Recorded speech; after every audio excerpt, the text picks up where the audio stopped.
Major League Baseball has done a great job of letting the kids play, for the most part. There's still some older fans who don't like it, even some pitchers who will yell or throw at you if you show off a little too much or at all. No matter how far in the future we get, there will always be some who believe you should act like you've been there before and do nothing special regardless of the circumstance. Those few would have their blood boiling when they see this team. A team that's only 7 years old has found ways of being more entertaining than most teams in MLB and has done more to promote the game to kids and non-baseball fans across the country than Manfred or Sea-League ever did. Thankfully, me and you already love the game of baseball. Watching it on TV is always nice, but nothing beats seeing your favorite team and players in person. The season is coming up, and with SeatGeek, you can buy tickets to baseball or nearly anything that requires a ticket. Use promo code BREWPACK and you'll be able to save $20 on your purchase. The Rob Manfred era especially is heavily criticized for not being able to promote their star players, blackout restrictions, and ruining the game with unnecessary rules. To go viral on the internet can be from luck or strategy.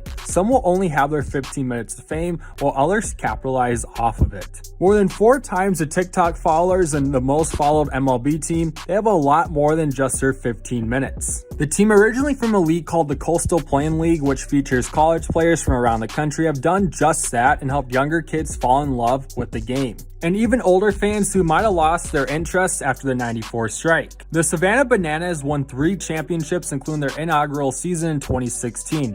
But after the 2022 season, they decided to fold their team and only play what they call banana ball. Bunting has been a declining part of the modern game, and with the DH now in the NL, sack bunts rarely happen due to analytics being against them. Alex Rodriguez is on ESPN every Sunday night explaining how players should still sacrifice bunt in some situations. But in banana ball, if you go up to the plate and even attempt to bunt, you aren't just out, you're ejected from the ball game. There's 3 main outcomes with players no longer playing small ball: a home run, a strikeout, or a walk. A typical walk takes longer than it should, while the batter drops the bat and ticks off his guards, then slowly jogs over to first base. Yet when an umpire calls ball 4 here, all hell breaks loose.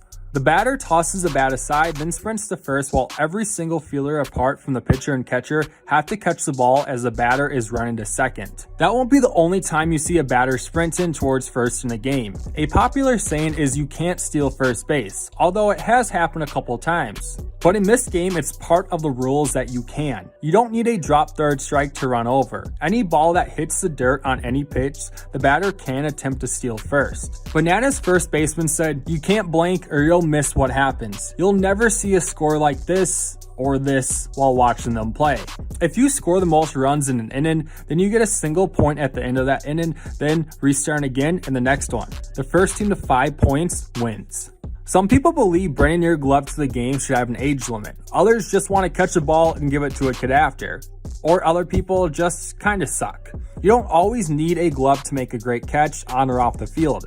Other times a glove probably would have helped. We've seen fans interfere with the play and get their own batter out, which doesn't make them the most popular fan in the stands, but it's usually forgotten after the game unless you're Steve Bartman. To keep it short, don't mess with your own team, and that rule stays the same with the Bananas, but on an even higher level. If they hit a foul ball into the stands, do not catch the ball, because any ball that's caught by a fan, the batter is automatically out. Major League Baseball has turned off fans for many reasons. Some could never get into it due to the slower pace and not a ton of action. Bananas owner saw this and knew what to do about it to make the game more fun, stating, "We looked at every boring play and we got rid of it." Rob Manfred has tried his absolute hardest to speed up the game of baseball. Just this season, adding a pitch clock and limiting the amount of pickoff attempts, while also not letting regular season games go 18 innings with the ghost runner rule added a couple years ago. Mound visits not allowed. Stepping out of the batter's box at all, not allowed. A more extreme version of what Manfred and MLB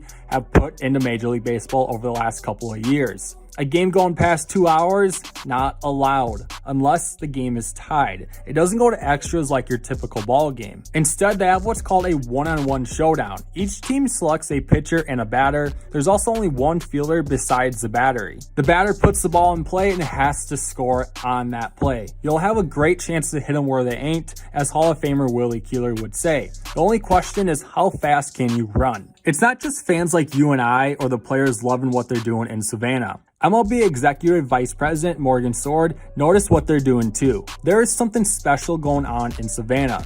They are celebrating the game of baseball in a unique way, and fans are embracing it. which makes us ponder that MLB could steal some of their fun and bring it over to the bigs. And with the pitch clock coming this season, sometime down the road, Manfred could make it as serious as never stepping out of the box. This year, all around the country, fans will be able to see them when they go on tour, making more fans and showing how exciting baseball can be to kids who have never experienced a baseball game before. More fans are experiencing seeing the Bananas in person than the Oakland Athletics, who had multiple games selling less than 3,000 tickets with even less showing up. One source even saying only 1,400 at one game. Grayson Stadium, the home of the Bananas, holds 4,000 fans, everyone being sold out, while the Coliseum can hold over 63,000 when you remove the tarp. No wonder the A's are moving to Vegas. The Bananas are slowly turning into the Harlem Globetrotters, except for one part. They aren't nearly guaranteed to win like they are against the Generals. Choreographing a dance can happen with enough practice, but even the best hitters in the world can't hit a home run when told to do so. Baseball is full of emotion. Sure, sometimes it's fun, but there's a lot of anger and sadness amongst the players and fans. In Savannah, it's all laughs in the crowd and on the field. It may not be your grandfather's baseball, but it may be your grandchildren's baseball.